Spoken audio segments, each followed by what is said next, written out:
তোমার মতো লই না কেহ আমায় বুকে টানি, আঁচল দেয়া মুছে না কে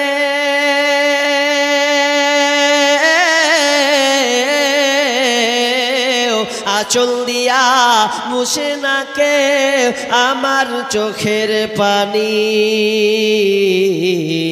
হায়রে মা জননী আমার, হায়রে মা জননী, হায়রে মা জননী আমার, হায়রে মা জননী।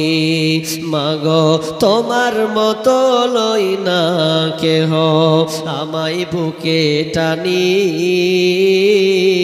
আঁচল দিয়া মুছে না কে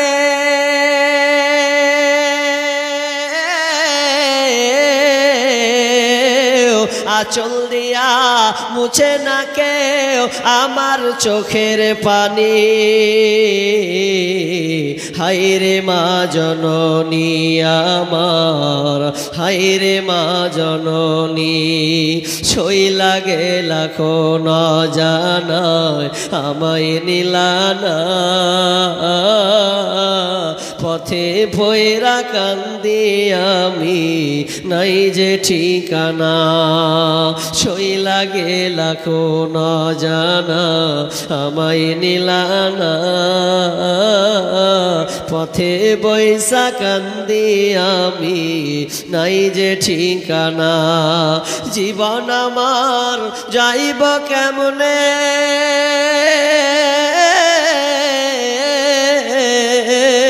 জীবন আমার যাইব কেমনে একটুও ভাবনি। হায়রে মা জননী আমার, হায়রে মা জননী, হায়রে মা জননী আমার, হায়রে মা জননী।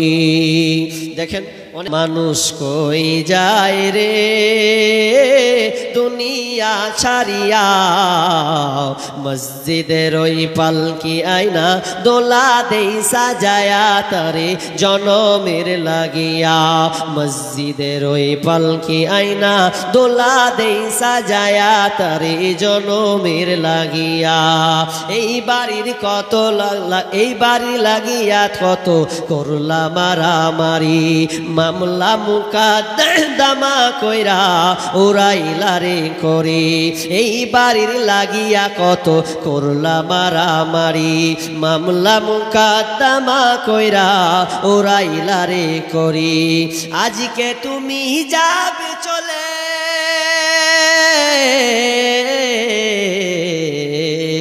আজকে তুমি যাবে চলে সব কিছু ফেলিয়া।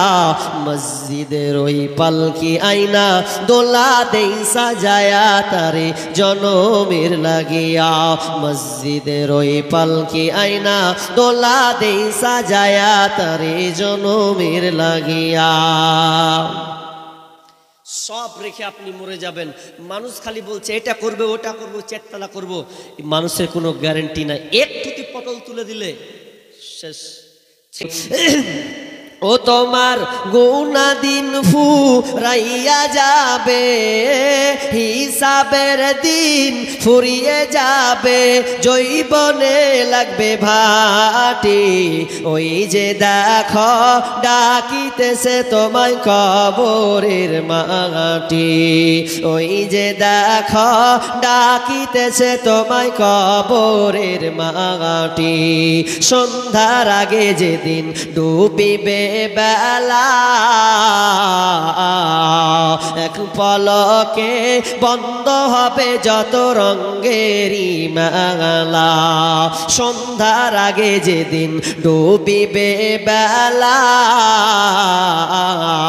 এক পলকে বন্ধ হবে যত রঙেরই মেলা। কারে দিবা তুমি জোরে ধমক, কারে দিবা জোরে ধমক কারবা মাথায় ভাঙবে লাঠি ওই যে দেখো ডাকিতেছে তোমায় কবরের মাটি ওই যে দেখো ডাকিতেছে তোমায় কবরের মাটি খবর পেয়ে আসবে আত্মীয় স্বজন পাশে বসে তারা তোমার জন্য করিবে ক্রন্দন খবর পেয়ে আসবে আত্মীয় স্বজন চারিপাশে বসে তারা করিবে ক্রন্দন সাজাইবে তোমায় মনের মতো সাজাইবে মনের মতো কি সুন্দর পরিপাটি ওই যে দেখো ডাকিতেছে তোমায় কবরের মাটি ওই যে দেখো ডাকিতেছে তোমায় কবরের মাটি যখন মানুষ মারা যাবে মানুষ মারা গেলে ধন সম্পদ টাকা পয়সা এগুলো ভাগ হবে মিরাস হয়ে যাবে কে নিবে তো আপনার ছেলে কে নিবে তো আপনার মেয়ে কে নিবে তো আপনার ভাই আপনার বাপ প্রতিবেশী চলে যাবে আপনি যখন মারা যাবেন তখন ধন সম্পদ খাবে আপনার লোকে আর যখন তুমি মারা যাবে তখন তোমাকে কবরে রাখা হবে তখন তোমার লাশ খাবে পোকাতে দুনিয়াতে মারা গেলে ধন সম্পদ খাবে লোকে আর তুমি যেদিন কবরে যাবে সেদিন তোমার লাশটা খাবে পোকাতে তারা হতে নাই রে চন্দ্র কি করিবে তারা যে নারীর স্বামী নাই রে দিনে অন্ধহারা তারা হতে নাই রে চন্দ্র কি করিবে তারা যে নারীর স্বামী নাই রে দিনে অন্ধহারা ও স্বামী ধন প্রাণ বাঁচে না তোমার স্মরণে যে নারীর স্বামী নাই রে কি হবে তার রূপী যে নারীর স্বামী নাই রে কি হবে তার গুণে ও স্বামী ধন প্রাণ বাঁচে না তোমার স্মরণে ও স্বামী ধন প্রাণ বাঁচে না তোমার স্মরণে কিয়ামতের আলামাতে এসে গেছে তাই তো ঘরের নারী রাস্তায় নেমেছে কিয়ামতের আলামাতে এসে গেছে তাই তো ঘরের নারী রাস্তায় নেমেছে ওরে হাট বাজারে কথা বলে ওরে মাছ বাজারে কথা বলে মাছওয়ালার সাথে স্বামী তাহার দাঁড়িয়ে আছে ব্যাগটা নিয়ে হাতে ওরে মাছ বাজারে কথা বলে মাছওয়ালার সাথে স্বামী তাহার দাঁড়িয়ে আছে ব্যাগটা নিয়ে হাতে আর স্বামী নিলেন মাছটা টেনে স্ত্রী দেয় টাকা গুনে স্বামী নিলেন মাছটা টেনে স্ত্রী দেয় টাকা গুনে স্বামী স্ত্রীর যেন সেবক হয়েছে কিয়ামতের আলামাতে এসে গেছে তাই তো ঘরের নারী রাস্তায় নেমেছে কিয়ামতের আলামাতে এসে গেছে তাই তো ঘরের নারী রাস্তায় নেমেছে ওরে হাট বাজারে মার্কেটে যান দেখবে শুধু নারী কেউ বা আবার সেজে কুজে করছে দোকানদারি ওরে হাট বাজারে মার্কেটে যান দেখবে শুধু নারী কেউ বা আবার সেজে কুজে করছে দোকানদারি সব কিছুতেই আছে নারী কেউ বা চালাই হোন্ডা গাড়ি ভুম ভুম সব কিছুতেই আছে নারী, কেউ বা চালাই হোন্ডা গাড়ি, কেউ বা আবার অফিস আদালতে চাকরি করতেছে।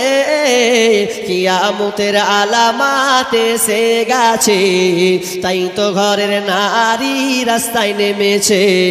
কিয়ামতের আলামাত এসে গেছে, তাই তো ঘরের নারী রাস্তায় নেমেছে। ওরে বরখা পরা বরখা ছাড়া হাট বাজারে ঘোরে তারা, ওরে বরখা পরা বরখা ছাড়া হাট বাজারে ঘোরে তারা। কেউ বা আবার বরখা পরে, কেউ বা আবার বরখা পরে মুখটা খোলা রেখেছে। কিয়ামতের আলামাত এসে গেছে, তাই তো ঘরের নারী রাস্তায় নেমেছে। কিয়ামতের আলামাত এসে গেছে, তাই তো ঘরের নারী রাস্তায় নেমেছে। ওরে নারী রূপে নারী বসাই কলঙ্কেরই দাগ, কারণ তারা চলতে চায় সমান করে ভাগ। ওরে নারী রূপে নারী বসাই কলঙ্কেরই দাগ, কারণ তারা চলতে চায় সমান করে ভাগ। আর স্বামীর কথা শুনবো না, বদ্ধ ঘরে থাকবো না, ইসলামের কথা শুনবো না, বদ্ধ ঘরে থাকবো না, তাই তো বুবু চলতে গিয়ে ধর্ষিতা হয়েছে।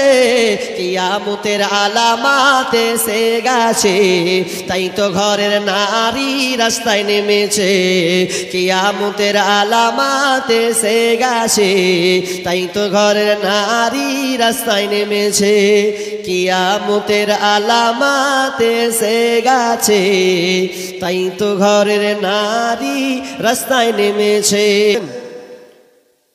ও টাকা তুমি জ্বালায়া গেলা, সংসারে আগুন নিভায়া গেলা না।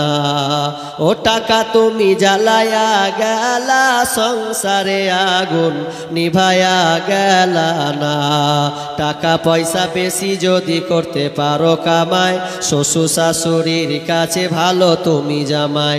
টাকা পয়সা কামাই করে সামনে দিবে ঢেলে, পিতা মাতার কাছে তুমি খুবই ভালো ছেলে। টাকা পয়সা দিবে তুমি গহনাটা দামি, নিজের বউয়ের কাছে তুমি খুবই ভালো স্বামী। ও টাকা তুমি জ্বালায়া গেলা, সংসারে আগুন নিভায়া গেলা না। ও টাকা তুমি জ্বালায়া গেলা, সংসারে আগুন নিভায়া গেলা না। টাকা পয়সা দিবে শুধু হিসাব নিকাশ নাই, ভাই বোনের কাছে তুমি খুবই ভালো ভাই। টাকা পয়সা দিবে শুধু নাই কোনো চাপ, ছেলে মেয়ের কাছে তুমি খুবই ভালো বাপ। টাকা পয়সা কামাই করে কিনে দিবে জামা, ভাগনা ভাগ্নির কাছে তুমি খুবই ভালো মামা। টাকা পয়সা কামাই করে হিসাব নাই এক বিন্দু, বন্ধু বান্ধবের কাছে খুবই ভালো বন্ধু। ও টাকা তুমি জ্বালায়া গেলা, সংসারে আগুন নিভায়া গেলা না। ও টাকা তুমি জ্বালায়া গেলা, সংসারে আগুন নিভায়া গেলা না। টাকা পয়সা কামাই করে দিবে ডর্জন ডর্জন বন্ধু, টাকা পয়সা কামাই করে দিবে ডর্জন ডর্জন আত্মীয় স্বজনের কাছে তুমি ভালো স্বজন। টাকা ধরো টাকা করো টাকা কামাই করো, টাকার মূল্য বুঝেছি ভাই যখন হয়েছি বড়। টাকা পয়সা কামাই করলে সবার কাছে ভালো, নইলে তোমার সুন্দর মুখটা দেখবে তুমি কালো। আমার কথা ঠিক কিনা ভাই তোমরা সবাই বলো। ও টাকা তুমি জ্বালায়া গেলা, সংসারে আগুন নিভায়া গেলা না। ও টাকা তুমি জ্বালায়া গেলা, সংসারে আগুন নিভায়া গেলা না। ও টাকা তুমি জ্বালায়া গেলা, সংসারে আগুন নিভায়া গেলা না। বর্তমান যুগের হাওয়া চলছে উল্টো দিকে, বলতে গেলে মনে বাজে বলবো কোন দিক থেকে। বর্তমান যুগের হাওয়া চলছে উল্টো দিকে, বলতে গেলে মনে বাজে বলবো কোন দিক থেকে। স্ত্রী স্বামীকে বলে ও গো সোহেল খান্না আমি গেলাম লোনের কিস্তি দিতে তুমি করো রান্না স্ত্রী স্বামীকে বলে ওগো সোহেল খান্না আমি গেলাম লোনের কিস্তি দিতে তুমি করো রান্না কিস্তি থেকে এসে জানো কিস্তি থেকে এসে জানো না থাকি ভোকে বর্তমান যুগের হাওয়া চলছে উল্টো দিকে বলতে গেলে মনে বাজে বলবো কোন দিক থেকে ভালো প্যান কেটে কুটে লাগাই জোড়া তালি বউকে নেই না বাইকের পিছে তোলে মডার্ন সালি ভালো প্যান কেটে কুটে লাগাই জোড়া তালি বউকে নেই না বাইকের পিছে তোলে মডার্ন সালি বউকে আর ভাল লাগে না বউকে আর ভাল লাগে না তাই শালিকে নিয়ে ঘরে বর্তমান যুগের হাওয়া চলছে উল্টো দিকে বলতে গেলে মনে বাজে বলবো কোন দিক থেকে স্কুল কলেজের মাঠে দেখি স্কুল কলেজের মাঠে দেখি দুইজন ছাত্র ছাত্রী এমন করে ভাব করে যেন বিয়ের পাত্র পাত্রী বিয়ে তো করে না এরা বিয়ে তো করে না এরা প্রেমেতে মজেছে বর্তমান যুগের হাওয়া চলছে উল্টো দিকে বলতে গেলে মনে বাজে বলবো কোন দিক থেকে বর্তমান যুগের হাওয়া চলছে উল্টো দিকে বলতে গেলে মনে বাজে বলবো কোন দিক থেকে বলতে গেলে মনে বাজে ঘরকে পাপ মুক্ত করা লাগবে তার মানে নিজেকে সংযত হন রমজান মাস পেয়েছেন এত মর্যাদাবান সিয়াম এই রমজান মাস অন্য কোনো মাসে এতটা মর্যাদা নাই নাম্বার 5 শর্ট বলছি 5 নম্বর হচ্ছে আপনি নিজেকে পাপ মুক্ত হওয়ার চেষ্টা করুন নাম্বার 5 আলোচনা শেষের দিকে এসে গেছি 5 নাম্বার হচ্ছে নিজেকে পাপ মুক্ত হয়ে যান ঘরে রেখেছেন পাপ মুক্ত করে দিয়েছেন ঠিক আছে আপনি তো রাস্তাঘাটে চলবেন কথা তো আপনি বলবেন লেনদেন তো আপনি করবেন এই জন্য আপনি যে পাপ মুক্ত হন কেউ যদি ডাকে এই চল লুডু খেলবো আপনি বলে দেন রোজা আছি কেউ যদি বলে চ একটু আড্ডা মারবো বলেন রোজা আছি ফালতু টাইম পার করব না কেউ যদি ঝগড়া করে আমার সঙ্গে বলে দেন ভাই তোর সঙ্গে ঝগড়া করতে পারবো না আমি রোজা অবস্থায় আছি যদি নাচাকুদা করলে আমার কোনো লাভ নাই আপনি নিজেকে পাপ মুক্ত হয়ে যান আপনাকে মানুষ পাপের দিকে নিয়ে যাবে মিনাল জিন্নাতি ওয়ান নাস জিন বাজা থাকলেও মানুষ শয়তান নামক আছে ও আপনাকে খারাপ দিকে নিয়ে যাবে তো কিন্তু আপনি যখন সিয়াম পালন করার নিয়ত করেছেন 5 নাম্বার থিওরি নিয়ে নেন আপনি নিজেকে পাপ মুক্ত করে নেন নিজেকে একটু পাপ মুক্ত হন তাহলে আপনার রোজাগুলো কবুল হবে তাহলে কষ্ট করে বাপ আপনি সারা দিন না খেয়ে থাকবেন কেন জি মানুষ একটা জিনিস বুঝেন আচ্ছা মানুষ যে রোজা রাখে কার লেগে রাখে বলেন তো কথা বলতে হবে কার লেগে রাখে আল্লাহর জন্য জোরে বলেন না কার জন্য গো আল্লাহর জন্য এটা 100-তে 100 এটা 100-তে 100 যে মানুষ আল্লাহর জন্যই রোজা রাখে কথাটা বুঝেননি উদাহরণ দিলে বুঝে নেবেন বিশাল রোদ পড়েছে এত রোদ পড়েছে বলার কথা নয় মাথায় খালি বরফ ঢালছেন আর ঠান্ডা পানি ঢালছেন ফ্রিজের পানি ঢেলে দিয়েছেন মাথায় ঢাল রে ঢাল ইনকাম করে আসছেন খুব তরকারি বেচলেন খুব পেপসি বেচলেন খুব মার্কেট করে এলেন তো বাজছে 2টার সময় এখন বাড়িতে ঢুকেছেন কলের গোড়ায় বসেছেন ফ্রিজের মাথায় পানি ঢালছেন এই ঢাল সহ্য হচ্ছে না এরপরে তো আপনি লক করে যখন পানি গেলা ঢুকবে খেললেন কেউ দেখতে পাবে আচ্ছা মানে দেখতে পাবে গো তো এরপরে মানুষ খায় তাহলে ও বান্দা আল্লাহর জন্য রাখে এটা তো একটা হলো ও আবার ঘরে ঢুকে না মানুষ ঘরে থাকে না ঘুমায়। একটা ছেলে একটা মেয়ে, ও রোজা রেখেছে, ও রোজা রেখেছে। ধরেন আপনারই কথা বলছি, আপনি যদি ঘরে ঢুকে যান, আপনাকে তৃষ্ণা লেগেছে, হাজার তৃষ্ণা, আপনার সামনে ফ্রিজ, আপনার সামনে মাংস, আপনার সামনে পোলাও, আপনার সঙ্গে আপনার কিনা কোল্ড ড্রিঙ্কস, ঠান্ডা পানি সব রেডি আছে। এরপরে কেউ নাই ঘরের ভিতরে, দরজাটা লাগিয়ে দিয়েছেন। এরপরে বলেন আপনি কি কোনোদিন এভাবে একবার ফ্রিজ নিয়ে এসে একদম জুস মেরে দিলেন, খেয়েছেন? জি না। হাজার গরম পড়লেও বান্দা খাবে না, কারণ সে জানে যদি আমি খেয়ে নিই আমার রোজা বাতিল। তো কেন? দুনিয়ার তো কেউ দেখতে পাবে না, খেলবো, ঝামেলা মিটে গেল। কিন্তু না না, সে খাবে না। দুনিয়ার মানুষ না জানো, আল্লাহ তো দেখছে, এ কথাই তার মাথায় আসে। তার মানে যে রোজা রাখে সে আল্লাহর জন্যই রোজা রাখে, কোনো মানুষের জন্য রোজা রাখে না। নামাজ মানুষের জন্য হতে পারে, হয়তো লোক দেখানি হতে পারে। অনেকে মানুষ নামাজে রাখি কিভাবে? তাড়াহুড়া ঠুকার নামাজ পড়ে পালাই। আর যখন বিহাই যখন এসে তখন শান্ত সুস্থ হয়ে পড়ছে, বিহাই খালি বিহান দেখুক খালি যে নামাজটা আমি কেমন করে পড়ছি। আর কত লোক আছে নামাজই পড়ে না, তা করছে বিহাই নামাজটা পড়তে হবে গো। নতুন দেখতেছে বেটাকে, তখন নামাজটা পড়তে হবে, তখন নামাজে ঢুকে গেল। কত আল্লাহওয়ালা সাইলে উড়ে, অথচ নামাজ পড়ে না। লোক দেখানি মানুষ নামাজ পড়ে, কিন্তু রোজা কোনোদিন লোক দেখানো হয় না। যদি রাখে কোনো খালা, কোনো বোন, কোনো ভাই, তাহলে সে আল্লাহর জন্য রোজা রাখে। তাহলে আপনি আল্লাহর জন্য যেমন রোজা রাখছেন, তো একটু খেয়াল করবেন যাতে আপনার দ্বারা কোনো খারাপ, অন্যায়, অশ্লীলতা, বেহায়াপনা যেন কোনো নোংরামি কাজ না হয়।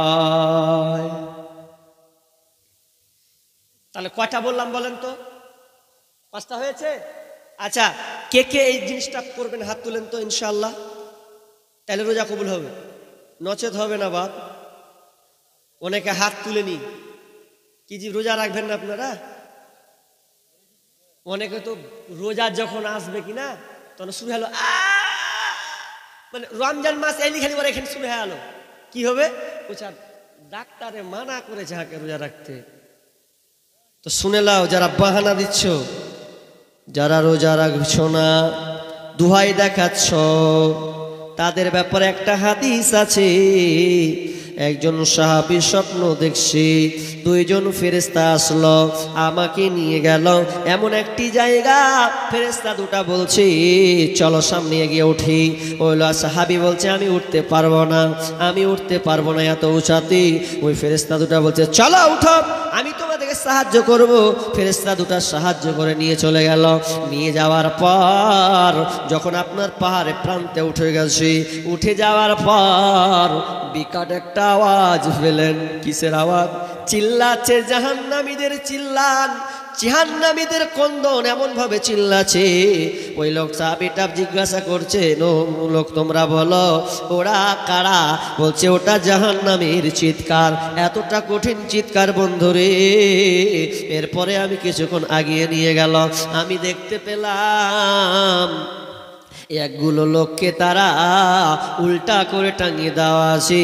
যেমন মানুষ খাসিকে যেমন উল্টা করে ঝুলিয়ে দেয়, ঝুলাই না, চামড়া খেলায় তো, চামড়া খালিয়ে নেয়, তার আপনার কিনা পরিষ্কার পরিচ্ছন্ন করে একটা খাসিকে যেমন উল্টা করে টাঙানো হয়। ওই সাহাবী বলছে আমি স্বপ্নে দেখতে পেলাম ওই আপনার কিনা ওই কিছু লোক, অনেক লোককে দেখতে পেলাম, তাদেরকে শিং দিয়ে ওপরে লটকানো আছে, চামড়াগুলোকে খালিয়ে নেওয়া হয়েছে, আর মুখগুলো ফাড়া, কিভাবে কেটে দেওয়া হয়েছে, মুখ দিয়ে রক্ত fail fail fail fail fail fail করে রক্ত গাল গাল গাল গাল গাল গাল করে পড়ছে।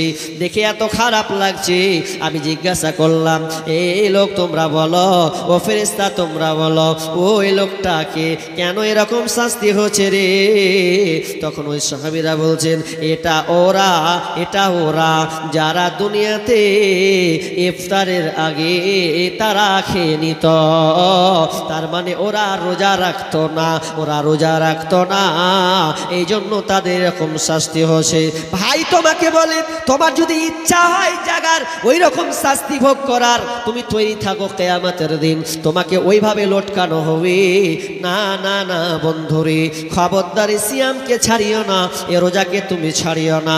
এ রোজাটা এত গুরুত্বপূর্ণ ইবাদত। তোমার পেটে ব্যথা আছে, অনেকে বলে আমার এই হয়েছে সে হয়েছে, বিজ্ঞানীরা বলছেন যদি কোনো মানুষ রোজা রাখে তার অনেক রোগ তার নির্মূল হয়ে যাবে। একটা খ্রিস্টান ডাক্তার যদি জাপানি ডাক্তারে কথা বলতে পারে যে যদি কোনো ব্যক্তি রোজা রাখে তাহলে তার শরীর থেকে অনেক রোগ দূর হয়ে যাবে। কেমন দূর হবে? মানুষ 11 মাস খায়, 11 মাস যখন খায়, এটা লালা পাইপ আছে তো নাই, ভাতটা খাবারটা এখান দিয়ে যায় তো, এই ললটা আছে। অনেক দেখবেন কলের গোড়াতে পাইপ থাকে না, ছাদের পাইপ থাকে না, তো পাইপে পানি যে যে যে যে ভেতরে কি হয়, আয়রন জমে কালো একদম হয়ে যায়, দেখে একদম হয়ে যায়। তো মানুষ 11 মাস খেয়ে পাইপের নলটা ওই রকম হয়ে যায়। যখন 1 মাস রোজা রাখবে তখন এই জিনিসটা ক্লিয়ার হয়ে যাবে, সম্পূর্ণ পরিষ্কার হয়ে যাবে, অনেক রোগ আল্লাহ দূর করে দিবেন। এটা আমি বলিনি, বিজ্ঞানীরা এর রমজানকে গবেষণা করে, রোজাকে গবেষণা করে অনেক কথা বলেছেন। তাহলে আপনি লাভও পেলেন, তো কেন আপনি সিয়াম ছাড়বেন? সিয়াম ছাড়বেন না। ছেলেদেরকে উঠাবেন, যদি না পারে দুপুরে খেলাক, এরপরে ওকে সাহারিতে উঠাবেন, ওকে জাগ্রত করবেন। অনেক বাবা যে আমার বেটা রোজা করতে পারবে না, হ্যাঁ উঠাবে না, এরকম করিয়েন না। স্বামী নাই, সে জানে কত কষ্ট, স্বামীর জ্বালা। সেই স্বামী কবরস্থ হয়ে গেছেন, কবরে চলে গেছেন, স্ত্রী আজ দুনিয়ায় একা পড়ে আছেন, স্বামীর পানের দিকে চেয়ে আছেন। যে স্বামী থাকলে এক বালিশে শুয়ে গল্প আনন্দ আরাম হতো, দুটো একটা কথা হতো, ঝগড়া হলেও মিষ্টি ভালোবাসা ভালোবাসা। যেই স্বামী স্ত্রী ঝগড়া নাই, ওতে ভালোবাসা নাই। ঝগড়া থাকবে, ভালোবাসা তৈরি হবে, এক বালিশে থাকবে। সেই নারী, সেই মহিলা স্বামীকে মনে করে কবরে চলে গেছেন। আহা, কত কষ্টের ঘর, কত একদম পোকার ঘর। আর সেই বিবি বিছানায় ঘুমায়, স্বামীর জন্য কান্না করে, আহারে আমি একাই বিছানায়, আমার স্বামী কবরস্থানে পড়ে আছি। সেই স্বামী আল্লাহ কবরস্থ হয়ে গেছে। ওই মহিলা স্বামীকে মনে করে আল্লাহ 25,000 টাকা দিয়েছেন রব্বুল আলামিন, সেই বিছানায় ঘুমায়, মনটা তার ত্রাহি করে। স্বামী তার কবরে আছে, মনিব মেহেরবানি করে ওই আপনার বাপজির কবরটাকে আল্লাহ তুমি প্রশস্ত করে দাও। রব্বুল আলামিন তার কবরটাকে তুমি প্রশস্ত করে দাও। সাপ বিচ্ছুর ঘর, অন্ধকার ঘর, সাপ বিচ্ছুর থেকে আল্লাহ উদ্ধার করো। আল্লাহ অন্ধকার ঘরকে আল্লাহ নুরান্বিত করো, আলো করে দাও। আল্লাহ সেই কবরে তুমি জান্নাতি বিছানা বিছিয়ে দাও। আমিন সুম্মা আমিন। আল্লাহ ওই মহিলাকে আল্লাহ তুমি ধৈর্য রাখার তৌফিক দাও। আল্লাহ যেন তিনি সহি সালামতে থাকে, যেন স্বামীর অটলে থাকে। আল্লাহ জান্নাতের দিন যখন জান্নাতে যাবে, যেন তার স্বামী স্ত্রী একসঙ্গে মোলাকাত হয়ে যায়। আল্লাহ তুমি তাদেরকে সে তৌফিক দান করিও, আমিন। যদি তুমি পোকা থেকে বাঁচতে চাও, তাহলে ধন সম্পদ মনে করিও না এ বেটা 1 লাখ টাকা কবরে দিয়ে দিস, ওটা হবে না। কি করতে হবে? আমল। কবরে টাকা যাবে না, আমল যাবে। আমল কি যাবে বললাম? আমল। টাকা যাবে না। আমল কিভাবে হবে? মানুষের সম্পদ হচ্ছে 3টা। মানুষ যেটা খায় ওটা ওর, যেটা পরে ওটা ওর। 3 নাম্বার হচ্ছে যেটা আল্লাহ রাস্তায় জমা দেয় ওটা ওর। বাকি পৃথিবীতে যত ধন সম্পদ, গাড়ি বাড়ি, টাকা পয়সা, ব্যালেন্স যত আছে, এগুলো সব ওয়ারিসের মাল। কেউ বলতে, বুক ফুলিয়ে বলতে পারবে না যে আমি কোটি টাকার মালিক। খালি তুই বয়স হয়ে দেখ, তোর পটল খালি তুলে লোক, তোর সব শেষ, কিচ্ছু তোর লয়। এগুলো শুধু আল্লাহ দিচ্ছেন, খালি চাল ভাজার মতন দিচ্ছেন। এক্সচেঞ্জ হবে, পরিবর্তন হবে। অহংকার করে কোনো লাভ হবে না। অহংকার করে তোমার কোনো লাভ হবে না। ছেলেরা নিয়ে উড়বে, খাবে, আনন্দ ফুর্তি করবে। তো এক বুড়ি মা গাদাতে রুমাল নিয়ে এসে গলার খুলেছে, হাতের বালা, কানের দুল, নাকের ফুল, আংটি নিয়ে এসে সবটি জড়ো করে এসে, এই মৌলানা নিলাম। মৌলানা করছে সবই দিয়ে দিলে যে, বেটা বেটি নাই বাড়তে? আছে, বাড়তে ছেলে আছে, মেয়ে আছে, তাহলে সব কেন জমা দিয়ে দিচ্ছ আল্লাহ রাস্তায়? কেন তুমি আজকে মাদ্রাসায় সব কিছু দিয়ে দিচ্ছ? বুড়িমা বলছে, বেটা শোন, আমার বয়স এখন 60, কখন মরবো জানি না, মরার উজান ভাটা চলছি। তার মানে আমার বয়স 60 হয়ে গেছে, আর কদিনে মরবো, মানে বাঁচবো কোনো গ্যারান্টি নাই। আমার গলার হার আছে, এটা আমাকে স্বামী দিয়েছে। হাতের বালাটা আমাকে মা দিয়েছে, এটা আমার আব্বা বানিয়ে দিয়েছে। মেয়েরা ছিল, মেয়েরাকে গলার হার বানিয়ে দিয়েছি, হাতের বালা বানিয়ে দিয়েছি, নাকের ফুল বানিয়ে দিয়েছি, কানের দুল বানিয়ে দিয়েছি। বিয়ে দিয়েছি বেটিদেরকে, ওদেরকে গলার হার সোনার মালা দিয়েছি। আর এটা আমার স্বামী দিয়েছে, এটা আমার আব্বা দিয়েছে। আর এটা আমাকে এত ভালো লাগে, আমি যতদিন দুনিয়াতে থাকলাম এই জিনিসটা আমি কাউকে দিই নাই। আমার স্বামীর মহাব্বতের জিনিস কাউকে দিব না, আমার আব্বার জিনিস আমি কোনো বেটা বেটিকে দিব না। ওদেরকে তো আমি সব কিছু দিয়েছি, তো কেন কেন কেন কেন তুমি এটা দিলে? তো ওই বুড়িমা বলছে, বেটারে মাওলানা ভালো করে শোন, এটা আমার প্রিয় জিনিস, এটা প্রিয় জিনিস। আর আমি মরে যাব, আমি যদি এই বেটাগুলোকে দিয়ে দিতাম, যদি আমার মেয়েকে দিয়ে দিই, তাহলে ওরা হয়তো আর বেটির বিয়ে দিবে, দিয়ে উড়িয়ে দিবে, কিন্তু বিয়েতে উড়িয়ে দিবে, হয়তো এটা বেচে জায়গা জমিন নিবে, সম্পর্ক শেষ হয়ে গেল। কিন্তু আমি যেদিন মারা যাব রে মাওলানা, আমি এটা আল্লাহকে ঋণ দিয়ে দিলাম। এটা আল্লাহ আমার পছন্দনীয় জিনিস, আর পছন্দনীয় জিনিস আমি পছন্দের মানুষকে দিব। আমার কাছে পছন্দীয় মানুষ হচ্ছে আল্লাহ, আমার কাছে প্রিয় ব্যক্তি হচ্ছে আল্লাহ, প্রিয় হলো একজন হচ্ছে আল্লাহ। ওই আল্লাহকে আমি দিয়ে দিলাম। যেদিন আমি মারা যাব সেদিন আমি আল্লাহকে বলবো, আল্লাহ আমার স্বামীর জিনিসটা আমাকে দেন, আমার আব্বার জিনিসটা আমাকে দেন। আমি 60 বছর ধরে পড়েছি, আজকে ওই মরার পরে আমি আমার স্বামীর জিনিসটা পরবো। আমি পৃথিবীর কাউকে, এটা আমার বেটা বেটিকে পর্যন্ত দিব না, আমার বেটা বেটিকে পর্যন্ত আমি সব বানিয়ে দিয়েছি। আর এটা আমার এক্সট্রার জিনিস, এটা আমি আল্লাহকে জমা দিলাম। যেদিন মারা যাব সেদিন আমি আল্লাহর কাছে চেয়ে নেব। এই জন্য আমি মাওলানা আপনার এই আজকে জালসায় আমি এটি দিয়ে দিলাম।